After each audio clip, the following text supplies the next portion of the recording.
après 8 ans de...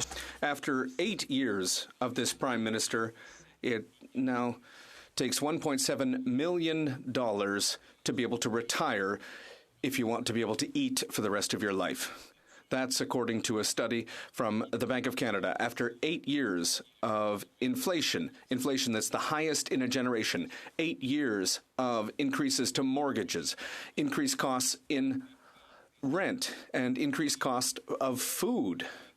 Because of the inflationist policies of this Prime Minister, people can't pay their bills. Will the Prime Minister finally take responsibility, personal responsibility for these problems so that we can fix what he's broken?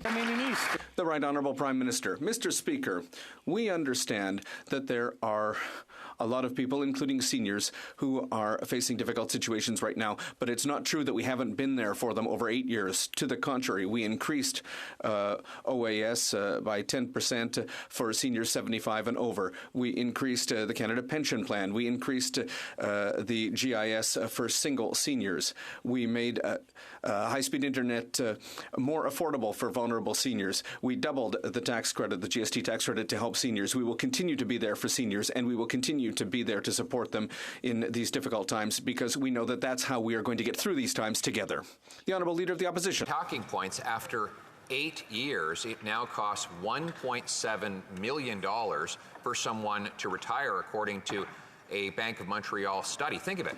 You now have to be a millionaire to be able to retire in this country after 8 years of this Prime Minister's inflationary deficits and taxes, after 8 years of doubling the cost of home heating with his carbon tax, of increasing food prices by burdening our farmers, by increasing the cost of everything through $500 billion of inflationary deficits. Why doesn't he personally take responsibility for what he broke so that we can fix it?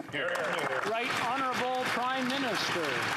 Mr. Speaker, it's ironic the member opposite speaks about fixing things. When we took office seven and a few years ago, one of the first things we had to do was reverse the cuts that member had voted for that would raise the age of retirement to 67 years old instead of 65. We continue to step up with increasing GIS by 10% for our most vulnerable single seniors, and in the years following, we have consistently been there for seniors, while Conservatives continue to call for more cuts, more austerity, while we've been there to support seniors, and we will continue to. Mr.